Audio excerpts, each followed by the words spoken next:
Գյուրջան Կասկադ 60 ամիս փուլային վճարում բազմաթիվ առավելություններ։ Հաջորդ հարցը հանրային ռադիո։ Պարոն վարչապետ, Բերլինում պանելային քննարկման ժամանակ Ադրբեջանի դեսպանը ձեզ հարց ուղղեց, թե երբ է Հայաստանը փոխելու սահմանադրությունը, դա անվանելով վերջին խոչընդոտը խաղաղության կնքման ճանապարհին։ Ուզում եմ հարցնել մեզ համար Ադրբեջանի կողմից կա խոչընդոտ խաղաղության պայմանագիրը ստորագրելու այսօրվա դրությամբ, եթե հենց Ադրբեջանը դադարի պայմաններ առաջ քաշել։ Կներեք, վերջին հատվածը լավ չհասկացա։ Փաստացի այս պահին ըստիս իմ տպավորությամբ մեզ խանգարում է պայմանագիր ստորագրել հենց Ադրբեջանի առաջ քաշած պայմանները։ Դե մեզ ոչ թե խանգարում է պայմանագիր ստորագրել, հիմա մենք աշխատում ենք ու մենք պայման չունենք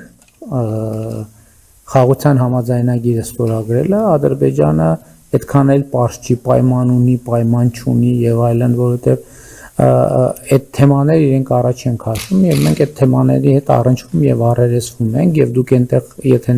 ներկայեք ես մեր պատասխանում ամբողջական ներկայացրի մեր դիրքորոշումը, որովհետեւ հարցը ինչ է, ես պարզ հարց եմ տալիս, ասում եմ ուզում եմ հասկանամ Ադրբեջանը ուզում է որ մեր սահմանադրության մեջ տարածքային պահանջներ լինեն, թե իրոք անկեղծորեն մտածում է որ մեր սահմանադրության մեջ տարածքային պահանջներ կան։ Եթե անկեղծորեն մտածում է որ խնդրեմ կա այդտեղ, այդ խնդրեմը լուծելու ամենակարճ ձևը խաղաղության համաձայնագիրը ստորագրելն է։ Ինչու՞։ Որտեվ երբ որ խաղաղության համաձայնագիրը ստորագրվի, մենք մեր օրենսդրությանը համապատասխան պարտավոր ենք, ստիպված ենք, չենք կարող չուղարկել սահմանադրական դատարան, որպեսզի սահմանադրական դատարանը ստուգի այդ համաձայնագրի համապատասխանությունը Հայաստանի Հանրապետության սահմանադրությունը։ Հիմա այդտեղից երկու տարբերակ կա, կամ սահմանադրական դատարանը որոշում է, որ համաձայնագիրը համապատասխանում է Հայաստանի Հանրապետության սահմանադրությանը։ Այդ դեպքում մենք ոչ մի խոչընդոտ չունենք այն ուղարկել ազգային ժողով եւ վավերացնել։ Երբ որ վավերացվում է համաձայնագիրը ազգային ժողովում, սահմանադրության 5-րդ կետի, կարծեմ 3-րդ մասի համաձայն, վավերացված միջազգային պայմանագրերի եւ մեր ներքին օրենսդրության մեջ հակասությունների դեպքում միջազգային պայմանագիրը ունի ավելի բարձր իրավական նշանակություն։ Երբ որ այդ համաձայնագիրը ստանում ավելի բարձր իրավական նշանակություն, Հայաստանը ուզենայել չի կարող տարածքային պահանջներ ունենա Ադրբեջանից։ Ինչու՞։ Որովհետև այդ համաձայնագրի առաջին հոդվածում, որ արդեն հրապարակային փաստաթուղթ է, գրված է, որ ելնելով այն իրողությունից, որ խորհրդային միության հանրապետությունների ադմինիստրատիվ սահմանները դարձել են պետական սահմաններ, կողմերը ճանաչում են միմյանց տարածքային ամբողջականությունը, ինքնիշխանությունը եւ քաղաքական անկախությունը։ Երկրորդ հոդվածում ասվում է, որ այդ հենքի վրա կողմերը միմյանցից չունեն տարածքային պահանջներ եւ պարտավորվում են ապագայում եւս չներկայացնել տարածքային պահանջներ։ Մեկ ուրիշ հոդվածում ասում է, որ կողմերը չեն կարող հղում անել իրենց ներքին օրենսդրության վրա տվյալ համաձայնագրի ի կատար ածումը ձախողելու համար որպես արդարացում։ Հետևաբար, երբ որ այս համաձայնագիրը վավերացվում է, Հայաստանը ուզենայել չի կարող տարածքային պահանջներ ունենալ Ադրբեջանից։ Այս առաջինը։ Երկրորդ տարբերակը որոշումա որ չի համապատասխանում համաձայնագիրը մեր սահմանադրությանը։ Ես այդ ժամանակ ասել եմ, որ ես ինքս ասում եմ, որ այդ դեպքում սահմանադրական փոփոխություններ կնախաձեռնեմ, որովհետև կարծում եմ, որ ձեռք բերված խաղաղությունը այնպիսի արժեք է, որ ասում եմ, որ պետք է ամենօրյա խնամք տանենք եւ խնամք տանենք, որ արժի գնալ եւ այդ փոփոխությունը անել։ Բայց այսօր ես չունեմ լեգիտիմություն Հայաստանի ժողովրդին ասել, գիտեք ինչ, եկեք սահմանադրությունը փոխենք։ Ինչու՞։ Որտեղ Հայաստանի ժողովուրդը ինձ կասի, որ 2024 թվականի սեպտեմբերին մեր սահմանադրական դատարանը որոշում է կայացրել, որ Ալմատի հռչակագիրը, որը հիշատակված է իդեպ խաղաղության համաձայնագրի նախաբանում, համապատասխանում է մեր սահմանադրության Հա, համապատասխանում է մեր սահմանադրությանը։ Հետևաբար ինչի փոխենք մեր սահմանադրությունը։ Կստացվի, որ մենք քմահաճույքի համար ուղղակի փոխում ենք սահմանադրությունը։ Իսկ քմահաճույքը, բա որ դրանից հետո երկրորդ քմահաճույքը ի հայտ եկավ։ Բա որ դրանից հետո երրորդ քմահաճույքը ի հայտ եկավ։ Ու չորրորդը այդպես շարունակ ինչ ենք անելու։ Այսինքն այս նրբությունը պետք է հաշվի առնել, բայց իհարկե նաև մենք Ադրբեջանի հետ երբեք չենք քննարկել ու չենք քննարկում մեր սահմանադրության հարցը, որտեղ համարում ենք, որ դա մեր ներքին հարցն է։ Եվ մեր ներքին հարցի տրամաբանությամբ քաղաքացիական պայմանագիր կուսակցություն համաժողովի վերջին հռչակագրում մենք անդրադարձ ենք ունեցել նոր սահմանադրության ընդունելու օրակարգին, որի միջայլոց մենք որդեգրել ենք դեռ 2018 թվականից, ասելով, որ թողենք այս սահմանադրությունը մի հատ հասկանանք խորհրդանական կառավարման մոդելը լավ է, վատ է, որովհետև այդ ժամանակ 18 թվին, երբ որ ես դարձա վարչապետ, երկու ամիս էր սահմանադրությունը ուժի մեջ մտել, հələ հոդվածներ կային, որ դեռ նոր պետք է մտնեին ուժի մեջ։ Ընդհանրապես ուրիշ բանի մասին կարող եմ ասել, օրինակ ես ծանոթացա Ադրբեջանի արտաքին գործերի նախարարության հայտարարությանը Հայաստանի Եվրամիության ռազմավարական օրակարգի հռչակագրի հետ կապված եւ տեսեք ես ինչ իրավիճակ եմ տեսնում։ Իրավիճակ եմ տեսնում, որ Ադրբեջանը մի կողմից ասում է արևմտյան Ադրբեջան, այն մյուս կողմից ասում է վայ գրածա Ղարաբաղյան հայեր եւ այլն եւ այլն եւ այլն։ Ես 2025 թվականի իմ ուղերձում ներողություն 25 թվականի օգոստոսի 18-ին, օգոստոսի 8-ին հաջորդած իմ ուղերձում ես ասել եմ, որ այդ վերադարձի թեման շատ վտանգավոր թեմա է։ Եվ ես հիմա ուզում եմ բաց հրապարակային Ադրբեջանին անել առաջարկ, որովհետև այդ թեմաներով ինչքանով իրանք խնդիր ունեն, մենք էլ խնդիր ունենք։ Ես առաջարկում եմ, որ մենք համատեղ ընդունենք ճանապարհային քարտեզ, այս երկու թեմաները զուգահեռ փակելու ուղղությամբ։ Որտեւ ես արդեն ասել եմ բաց հրապարակային, ես մեր Ղարաբաղի ժողովրդին էլ եմ ասել, որովհետեւ ասում են, բա պիտի վերադառնանք, պիտի ես ասել եմ դա իրատեսական չի։ Մենք այսօր մեծ ծրագրեր ենք անում, իմիջայլոց ասեմ, որ ասում են, վայ պետական պարտքը ավելացել է, այս նորը ազգային ժողովում առիթ ունեցա ասելու։ Երկու ուղղություն կա պետական պարտքի ավելացման։ Մեկը զինտեխնիկա, սպառազինության եւ տեխնիկայի գնումը, պաշտպանական կապիտալ ծախսերը, երկրորդը Լեռնային Ղարաբաղից տեղահանված մեր ժողովրդի կարիքները, որովհետեւ երկուսն էլ մեզ համար մեծ ու միանգամից անհրաժեշտ ծախսեր։ Մենք այդքան ծախսը անում ենք, որ մարդիկ մնան Հայաստանում։ Որովհետեւ եթե մենք շարունակենք վերադարձի օրակարգը, այդ նշանակում է մենք նորից սկսենք Ղարաբաղյան շարժումը։ Ես ասել եմ, որ մենք պետք է չշարունակենք Ղարաբաղյան շարժումը։ Հիմա Ղարաբաղյան շարժումը ավարտվել է եւ ինքս իրան սկսելու փորձերը օգտակար չեն։ Բայց մյուս կողմից Հայաստանում էլ տեսնում են, որ Ադրբեջանը օգտագործում է անդադ արևմտյան Ադրբեջան, ինչ որ անհասկանալի տերմինաբանություն։ Հիմա պետք է հասկանալ, որի պատճառն է, որը պատճառ է եւ որը հետևանք է։ Բայց ես ասում եմ, ուղիղ առաջարկ եմ անում, հույս ունեմ այս առաջարկը կթարգմանվի, որպեսզի տեղ հասնի, ես ասում եմ, եկեք, նստենք, միջոցառումների ճանապարհային քարտեզ մշակենք, ոնց ենք այդ թեման հանում, որովհետեւ այդ թեման հանելը նշանակում է երկարաժամկետ ռազմավարական առումով ընդհանրապես բացառել որևէ կոնֆլիկտային իրավիճակ։ Ես գիտեմ, որ դա ցավոտ թեմա է, բայց ես քանի որ արդեն ուղերձում ասել եմ դա,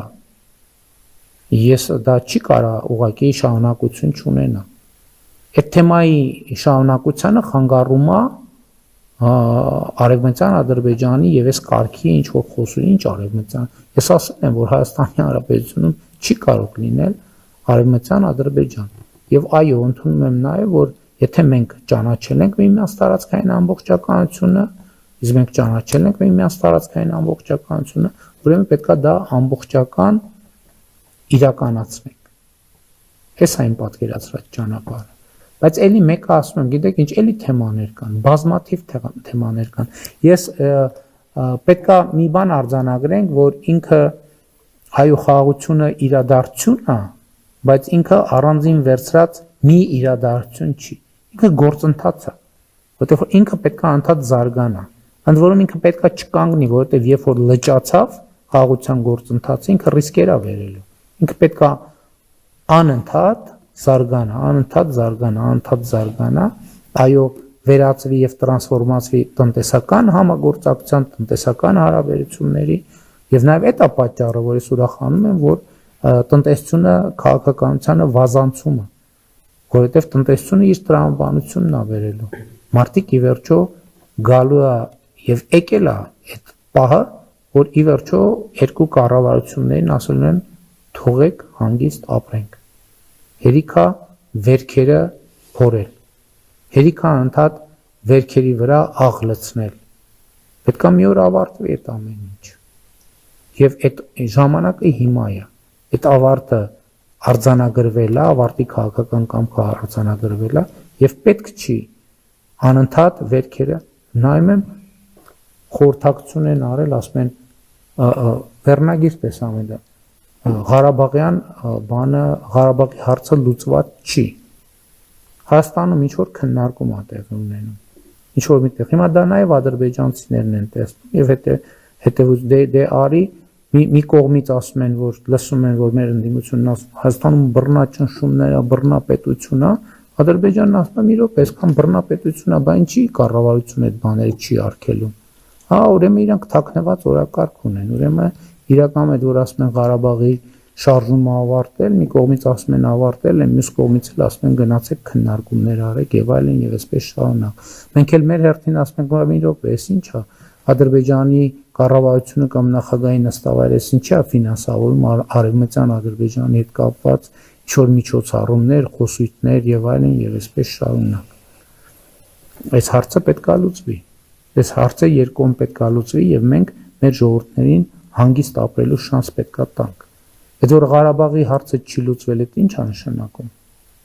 Այդ ի՞նչ է նշանակում։ Այդ մարդիկ ինձ ասում են, բան արիք, տարակ, բան մի հատ էլ 7000 իրանց թվեր են հորինում 7000 երիտասարդի բանը կյանքը 1000 ներողություն եմ խնդրում իրանք այդպես գլուխը կերակ, բայց Ղարաբաղի հարցը չի լուծվել։ Ինչ է առաջարկում, այսինքն դա ինչ է նշանակում։ Որ Ղարաբաղի հարցը չի լուծվել, բա ինչ է լինելու։ Բա ինչի եք մեղադրում, որ բան արինք։ Զոհերի համար ինչի եք մեղադրում։ Ղարաբաղի հարցի շարունակություն նշանակում է նոր պատերազմ, նոր զոհեր, նոր զրկանքներ, նոր շրջափակում եւ այլն իր անկանխատեսելի հետևանքով։ Նրանք ովքեր ասում են Ղարաբաղի հարցը չի լուծվել, ասում են, որ Հայաստանը պետք է նոր պատերազմ անի։ Բայց երբ որ իրանք ասում են Հայաստանում կան ուժեր, որոնք ասում են նոր պատերազմ պետք է անի Հայաստանը, Ադրբեջանն ասում է, ուրեմն ռազմական բյուջեները պետք է ավելացնենք, ուրեմն արևմտյան Ադրբեջանի խոսույթ պետք է որդեգրենք։ Այսինքն այս ամեն ինչը պարզ է, սենց մանրամասն պետք է բացատրենք։ Ես զերծ էի մնում սենց բացատրություններից, չնայած հիմնարկ ինչի էի զերծ մնում։ Պետք է պարզ թափանցիկ ամեն ինչի մասին խոսալ, որ մարդիկ հասկանան ինչի մասին է։ Նրանք ովքեր ասում են, որ Ղարաբաղի հարցը լուծված չի, նրանք ասում են, որ նոր պատերազմ պետք։ Ընդ որում ոչ թե կանխատեսում, ասում են նոր պատերազմ պետք։ Նոր պատերազմ պետք։ Եվ այո, կներեք, եւ այս ֆոնին ես ասում եմ, բա մյուս կողմից էլ ասում են Ղարաբաղը տվեց, այդ արեց, հետո էլ ասում են, բա զոհեր եղավ։ Բա ինչի համար են եղել, դա ինչի արտահայտությունն է, որ մենք այդ գաղափարին այնքան նվիրված ենք եղել, որ ամեն ինչի գնացել ենք հանու Ղարաբաղ, ամեն ինչի գնացել ենք, բայց այդ ճանապարհին մեր աչքերը բացվել են, մենք շատ բան ենք հասկացել, որ չենք հասկանում, ընդ որում ստեղ բանի խնդիր չի, ստեղ սոցիալ հոգեբանության խնդիր է։ Եվ այդ սոցիալ հոգեբանություն, այդ իմացածն է, որ մենք այսօր արտահայտում ենք իրական Հայաստանի գաղափարախոսության մեջ։ Այդ ամեն ինչը մեր ձեռք բերած գիտելիքն է, որը մենք ձևակերպել ենք, այդ իմիջայլոց ասեմ ձեզ, այդ տենց անընդհատ շատ կարևոր է, որ մեր մոտ այդ ավանդույթը չկա, որ մեր պատմական փորձը դարձնենք քաղաքական միտք, քաղաքական ձևակերպում, քաղաքական տեքստ, որպեսզի մենք ի վերջո հասկանանք լավ ինչն ենք, ինչը այն չենք անում, որ անընդհատ ողբերգությունների, մակարոնների, կոտորածների, ցեղասպանությունների միջով ենք անցնում։ Հիմա մենք այո մեր նահատակների կյանքի գնով ժողովուրդ ջան մենք շանս ենք ստացել փոխել մեր ճակատագիրը։ Մենք շանս ենք ստացել, ասում ենք չէ, մեզ մի կողմից ասում են անհամատեղելի է։ Մի կողմից մեղադրում են զոհերի մեջ, մի կողմից ասում են նոր զոհեր են պետք։ Խաղաղությունը հաստատված է, Ղարաբաղի հարցն էլ լուծված, բոլոր հարցերն էլ լուծված է։ Ղարաբաղի հարցն էլ լուծված, Ադրբեջանի հարցն էլ լուծված, Հայաստանի հարցն էլ լուծված, տարածաշրջանի հարցն էլ լուծված, տրանսպորտային կապուղիների հարցն էլ լուծված, սահմանների սահմանազատման հարցն էլ լուծված, բոլոր հարցերը լուծված են։ Մնում է մնալ այդ լուծումների շրջանակում, մնում է այդ սադրանքների չտրվել եւ սադրիչ խոսույթներ չորդեգրել։ Եվ վերջին հարցը Սիվիկ